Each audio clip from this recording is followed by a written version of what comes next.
Engineer 775 here. I'm at my place. I'm going to be putting up what is called a direct tie Sinclair, where we can bolt the solar panels to the purlins versus using the clamps. It is the way that most DIYers will receive their packages from Sinclair. It's the preferred method, according to Kyle Sinclair. That way all spaces are predetermined. It takes out all the guesswork of the clamping system. You just bolt your panels to the slots that have been punched for your panels. They will also be selling panels with the ground mount to make it easier to have a one-stop shop and one delivery of your solar panels and ground mount. And they're a kit. So all the hardware, bolts, nuts, everything required to put this thing together. So what I'm doing is getting set up here. I'm gonna do another seasonal adjust. I've got some bifacials that I'm gonna put on here. It's around 14 kilowatts. And I'm changing the angle a little bit, messing around my original array. I really have a good southeast morning array. This is gonna be a just directly south array. And we got a lot of pounding to do. So gonna look at putting these 8 feet in the ground and see how it does.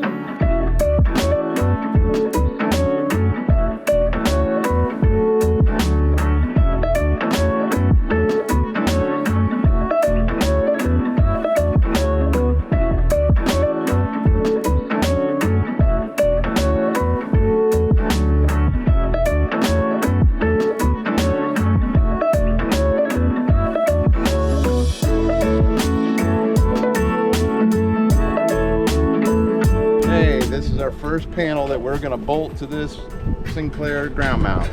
So we're going to see if the panel progression, the progression is these panels are getting wider and wider. They used to be standardized at 39.5. Now they're all up to 43.5, 41.5. You never know what you're going to get.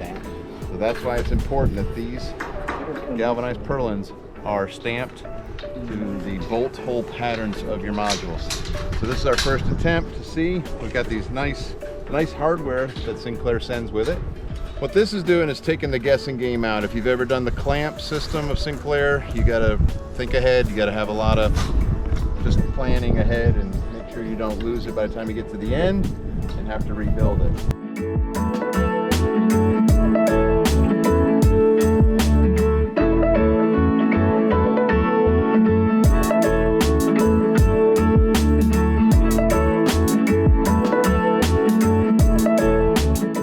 To apologize to Kyle Sinclair.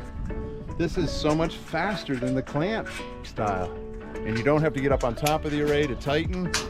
You're not hanging off the edge of your ladder. Look at these guys, they're working in the shade, they're working underneath. In the shade. I was wrong. Direct tie.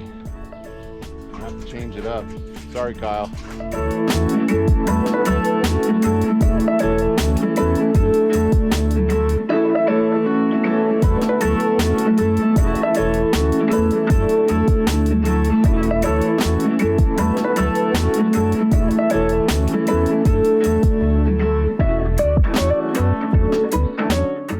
Finished up another array at my house. This is going to allow me to truly net zero my home, my business, and transportation, meaning I'll plug in electric vehicle. We have a hybrid now. We're contemplating a full electric, and this array will get me to the point where we have free transportation, at least free in terms of the fuel consumption.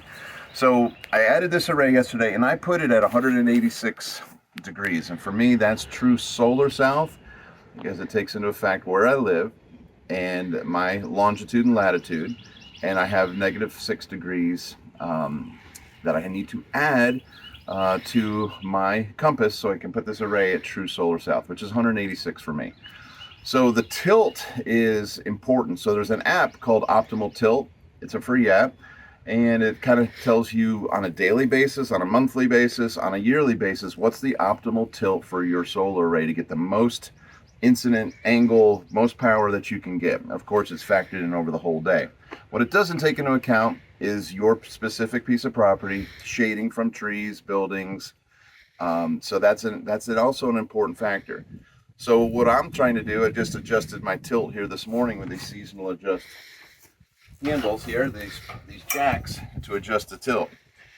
Now, my goal here is, let's take a look at the array behind us. This one is at 155 degrees. It's facing southeast.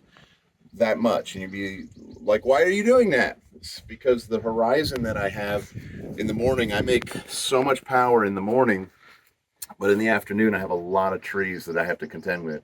So I just wanted to capture all that morning sun. Now I moved this down the hill. This actually performs better in the afternoon. And so I just went full solar south with this array. So there's a different optimal tilt based on your azimuth, your rotation of your array.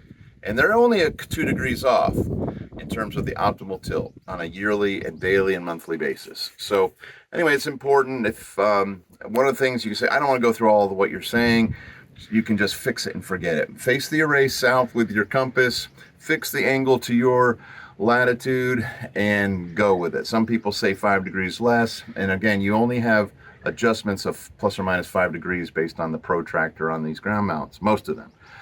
So that being said, it is nice when you spend this much money on solar to optimize the angle, the azimuth, orientation of your solar arrays so you can make every watt count.